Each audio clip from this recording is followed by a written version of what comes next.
চলমান গাজা যুদ্ধের মধ্যেই ইসরায়েলের কাছে আরও $2,000 কোটি অস্ত্র বিক্রির অনুমোদন দিয়েছে যুক্তরাষ্ট্র, যার মধ্যে রয়েছে F-15 যুদ্ধবিমানও। যুক্তরাষ্ট্রের পররাষ্ট্রমন্ত্রী অ্যান্টনি ব্লিংকেন ওই অনুমোদন দিয়েছেন বলে পেন্টাগনের পক্ষ থেকে এক বিবৃতিতে বলা হয়েছে। আমেরিকার দেওয়া এই দফার অস্ত্র সহায়তার মধ্যে রয়েছে প্রায় $1,900 কোটি F-15 যুদ্ধবিমান ও যন্ত্রপাতি, ট্যাঙ্ক, কার্তুজ, $77 কোটি 40 লাখ মার্কিন ডলারের, $6 কোটিরও বেশি বিস্ফোরক মর্টার কার্তুজ এবং $58 কোটি সাজোয়া যান। F-15 যুদ্ধবিমানগুলো কেনা হবে বোয়িংয়ের কাছ থেকে, যেগুলো নির্মাণ করতে সময় লাগতে পারে কয়েক বছর। ধারণা করা হচ্ছে 2029 সাল থেকে সেগুলো সরবরাহ করা শুরু হবে। 2026 সাল নাগাদ বাকি সরঞ্জাম পাঠানো শুরু হতে পারে বলে জানিয়েছে পেন্টাগন।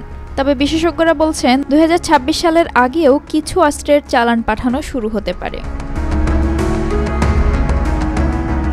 পেন্টাগনের বিবৃতিতে বলা হয়, ইসরায়েলকে নিরাপত্তা দিতে প্রতিশ্রুতিবদ্ধ যুক্তরাষ্ট্র। ইসরায়েলের উন্নয়নে সহায়তা করা, দেশটিকে শক্তিশালী রাখা এবং দেশটির আত্মরক্ষার সক্ষমতাকে প্রস্তুত রাখা মার্কিন জাতীয় স্বার্থের জন্যই গুরুত্বপূর্ণ। এদিকে ইসরায়েলের গুণগত সামরিক অগ্রগতি বজায় রাখতে সহায়তা এবং ইসরায়েলের প্রতি মার্কিন নিরাপত্তা প্রতিশ্রুতির জন্য ধন্যবাদ দিয়ে সামাজিক যোগাযোগ মাধ্যম এক্সে পোস্ট দিয়েছেন ইসরায়েলের প্রতিরক্ষামন্ত্রী ইয়োভ গ্যালান্ট। শুরু থেকেই ইসরায়েলের সবচেয়ে শক্তিশালী মিত্র এবং সবচেয়ে বড় অস্ত্র সরবরাহকারী যুক্তরাষ্ট্র। গাজা যুদ্ধ শুরুর পর থেকে দেশটি ইসরায়েলকে অতিরিক্ত সমরাস্ত্র দিয়েও সহায়তা করে আসছে।